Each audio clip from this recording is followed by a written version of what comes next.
Hello दोस्तों, unique coaching centre में आपका स्वागत है। आप कैसे हैं? उम्मीद है कि आप अच्छे होंगे। तो जैसा कि आपको पहले भी बताया गया था कि इस चैनल के माध्यम से आपको जो भी सब्जेक्ट आपके कक्षा 10 से संबंधित हो, कक्षा 12 से संबंधित हो या जो भी जनरल जानकारी हो, मैथ से संबंधित, साइंस से संबंधित आपको प्रोवाइड की जाएगी। और साथ ही साथ इस चैनल के जरिए आपको कंप्यूटर का भी नॉलेज प्रोवाइड कराया जाएगा।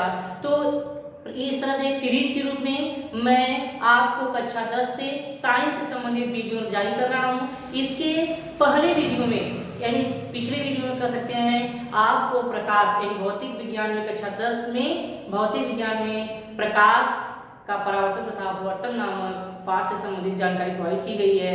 यदि आप उस वीडियो को नहीं देखे हैं तो पिछले वीडियो में यानी लिंक डिस्क्रिप्शन में दी गई है, तो वहाँ से आप पिछले वीडियो में देख सकते हैं। तो आज इस वीडियो में हम प्रकाश के जो बचे कुछ भाग होंगे उसको आगे बढ़ाते हैं। तो हेलो दोस्तों, यूनिक कोचिंग सेंटर में ये आपका कक्षा 10 से साइंस से संबंधित आपका ये दूसरा वीडियो है, जिसमें आपका चल रहा है प्रकाश का परावर्तन तथा अपवर्तन। इस वीडियो से पहले आपको बताया गया था प्रकाश, अदीप्त वस्तुएं, प्रदीप्त वस्तुएं कर सकते हैं। इसके अलावा आपको बताया गया था पारदर्शी, अपारदर्शी, अल्पपारदर्शी, प्रकाश किरण और प्रकाश के गुण के बारे में। आज इस वीडियो में आपको बताया जाएगा प्रकाश का परावर्तन, जो कि प्रकाश का गुण है। परावर्तन, परावर्तन शब्द से समझ में आ रहा है कि वापस लौटना। तो कह सकते हैं कि प्रकाश का परावर्तन होता क्या है। तो प्रकाश का परावर्तन तो ये कह सकते हैं कि जब प्रकाश किरणें एक समान माध्यम से चलकर दूसरे समान माध्यम के तल से टकराकर वापस आ जाती हैं, तो इस क्रिया को प्रकाश का परावर्तन कहते हैं। जैसे देख सकते हैं यहाँ पर ये कोई माध्यम है। जब प्रकाश किरणें एक माध्यम से चलकर दूसरे माध्यम में यानी तल से टकरा रही हैं, फिर टकराकर वापस चली जा रही हैं, तो इस क्रिया को प्रकाश का परावर्तन कहते हैं। तो यहां से देखा जाए तो ये जो आने वाली प्रकाश किरण है इसे आपतित किरण कहा जाता है। और इसी के बीच में एक हम लंब डालेंगे जिसे अभिलंब कहा जाता है, और वापस लौटने वाली किरण को परावर्तित किरण कहते हैं। परावर्तित किरण। तो इस तरह से देखा जाए आने वाली किरण को आपतित किरण, जाने वाली प्रकाश किरण को परावर्तित किरण, और बीच में खींचा गया लंबवत रेखाखंड को अभिलंब कहा जाता है। आपतित किरण, परावर्तित किरण, अभिलंब जहां एक दूसरे से मिलती हैं वह आपतन बिंदु है, उसे आपतन बिंदु कहते हैं। और प्रकाश किरणें जिस तल से परावर्तित होती है उस तल को प्रकाशिक तल कहा जाता, प्रकाशिक तल कहते हैं। तो इस तरह से देखा जाए। फिर इसके अलावा ये भी बता सकते हैं आपतित किरण अविलंब के मध्य बने कोण को आपतन कोण आई कहा जाता है। आपतन कोण आई और परावर्तित किरण और अविलंब के मध्य बने कोण को परावर्तन कोण आर कहते हैं। इस तरह से देखा जाए आपतित किरण, परावर्तित किरण, आपतन कोण, परावर्तन कोण और अविलंब, प्रकाशिक तल और आपतन बिंदु। तो फिर इसके बाद और हम जानते हैं कि जब ये प्रकाश का परावर्तन है तो उसके कुछ नियम होंगे।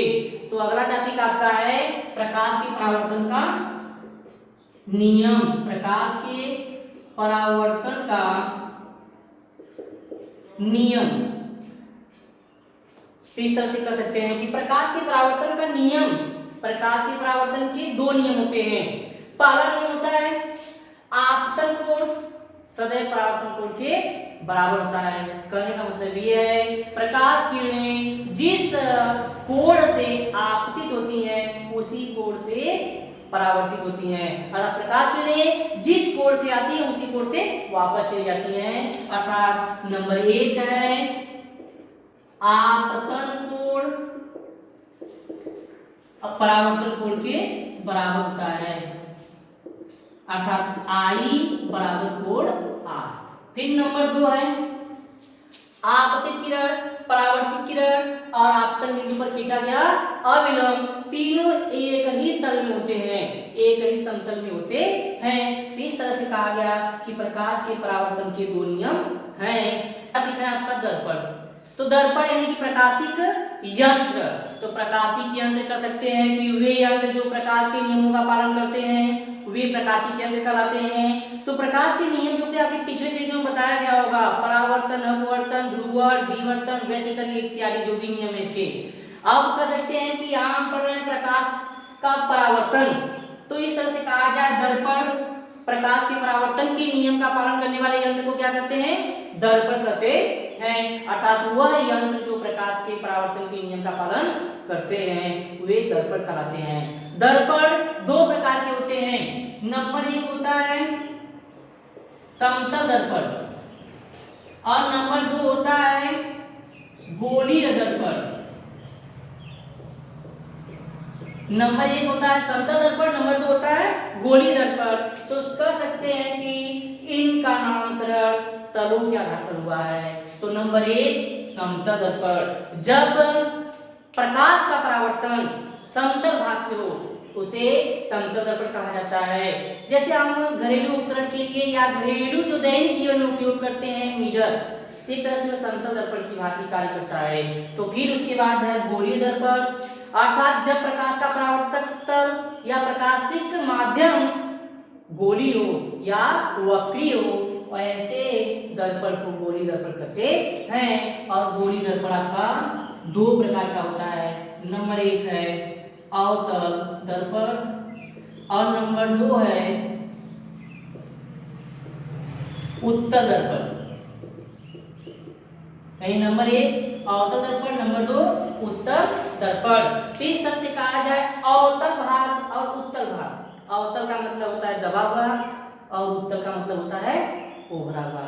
तो कह सकते हैं नंबर एक विधान वह दर्पण वह गोलीय दर्पण जिसके उभरे हुए भाग से प्रकाश का परावर्तन होता है उसे उत्तल दर्पण कहा जाता है।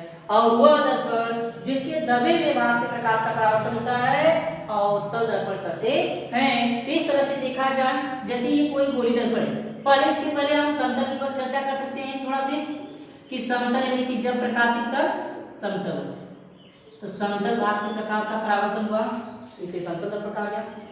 अब गोलीय भाग में दो भाग कहा गया कि ये भाग कह सकते हैं कि जब प्रकाश का परावर्तन दबे हुए भाग से हो। दबे हुए भाग का मतलब है कि एक तरफ कलई की गई है, कलई जो भी कर सकते हैं किसी भी रासायनिक पदार्थ का कलई की जा सकती है। तो प्रकाश का परावर्तन दबे हुए भाग से हो रहा है तो ये आपका अवतल दर्पण है। और जब प्रकाश का परावर्तन उभरे हुए भाग से हो तो उसे उत्तल दर्पण कहा जाता है। उभरे हुए मतलब उठा हुआ भाग और दबे हुए भाग का मतलब दबे हुए भाग से प्रकाश का परावर्तन होता है तो उसे ये हो गया उत्तल और ये हो गया अवतल। इस तरह से कहा जाए गोलीय दर्पण के दो भाग, अर्थात तब इस तरह से कहा जाए कि सब मिलाकर तीन प्रकार के दर्पण माने जा सकते हैं। तो यहाँ से कह सकते हैं कि समतल, अवतल और उत्तल दर्पण। तो अब का अगला टॉपिक है दर्पण से संबंधित परिभाषाएं। तो दर्पण से संबंधित परिभाषाएं मतलब दर्पण में कुछ भाग होते हैं, उन भागों से संबंधित हमें बताना होगा कि कौन कौन से क्या हैं और उनकी परिभाषाएं क्या हैं। तो इस तरह से देखा जाए दर्पण में नंबर एक होता है ध्रुव, नंबर दो होता है वक्रता केंद्र, नंबर तीन होता है वक्रता त्रिज्या, नंबर चार होता है मुख्य अक्ष, नंबर पांच होता है फोकस और नंबर छह होता है फोकस दूरी और नंबर सात होता है फोकस तल। इस तरह से देखा जाए दर्पण में एक 7 भाग होते हैं। तो हम बात करते हैं नंबर एक के बारे में जिसे ध्रुव को क्या कहता है फोल। तो कह सकते हैं कि ध्रुव किसी दर्पण के मध्य बिंदु का या मध्य बिंदु को दर्पण का ध्रुव कहा जाता है। जैसे कोई एक दर्पण ले लिया जाए, चाहे वो उत्तल दर्पण हो चाहे अवतल दर्पण, उत्तल हो चाहे अवतल, उसके मध्य बिंदु यानी जो द्वारक होता है उसके मध्य बिंदु को दर्पण का ध्रुव कहा जाता है जिसे P से प्रदर्शित किया जाता है। तो ये हो गया आपका दर्पण का ध्रुव P। नंबर 2 वक्रता केंद्र, कर सकते हैं वक्रता केंद्र।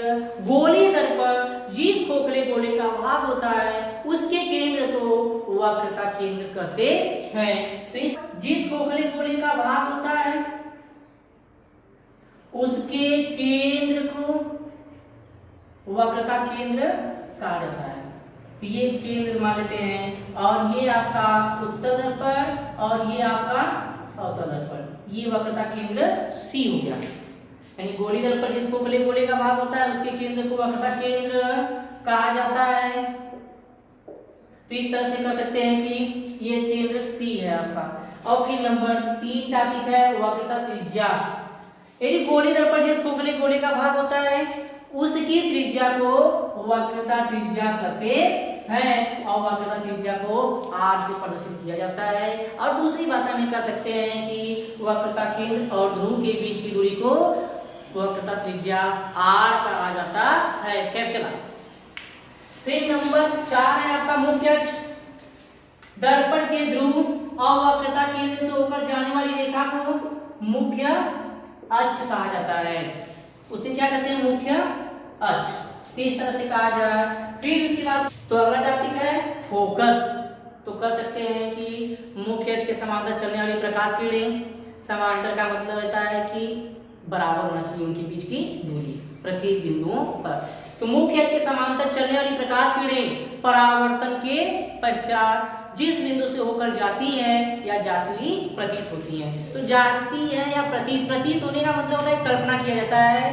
तो इस तरह से कहा जाए तो अवतल दर्पण ले लिया जाए तो इसमें कह सकते हैं कि मुख्य अक्ष के समांतर चलने वाली प्रकाश किरणें परावर्तन के पश्चात जिस बिंदु से होकर जाती है उसे दर्पण का फोकस यह कहा जाता है। और यदि यहाँ उत्तर दर्पण ले लें तो उत्तर दर्पण मुख्य अक्ष के समांतर चलने वाली प्रकाश किरणें परावर्तन के पश्चात जिस बिंदु से होकर जाती हुई प्रतीत होती है उसे फोकस कहा जाता है। इस तरह से इसे F से प्रदर्शित किया जाता है। तो फिर अगला टॉपिक है आपका फोकस दूरी। तो फोकस दूरी कह सकते हैं कि किसी भी दर्पण के लिए फोकस F और ध्रुव P के बीच की दूरी को फोकस दूरी कहा जाता है, जिसे स्मॉल f से प्रदर्शित किया जाता है। इस तरह से कहा जाए तो ये फोकस दूरी स्मॉल f है। फिर आपका अगला टॉपिक है फोकस तल। मुख्य अक्ष के अभिलंबवत दर्पण के समांतर फोकस से गुजरने वाले तल को फोकस तल कहा जाता है। ये देख सकते हैं मुख्य अक्ष के अभिलंबवत है और दर्पण की समांतर है, फोकस से होकर गुजर रहा है, ऐसे तल को ही फोकस तल कहा जाता है। यहाँ पर भी देख सकते हैं इस तरह से मुख्य अक्ष के अभिलंबवत है और दर्पण के समांतर है और फोकस से गुजर रहा है, ये फोकस तल या मान सकते हैं।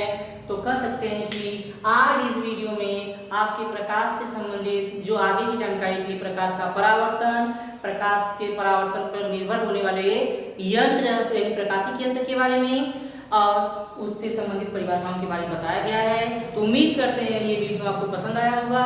तो पसंद आए तो चैनल को लाइक, सब्सक्राइब और शेयर करना मत भूलिए। थैंक्स।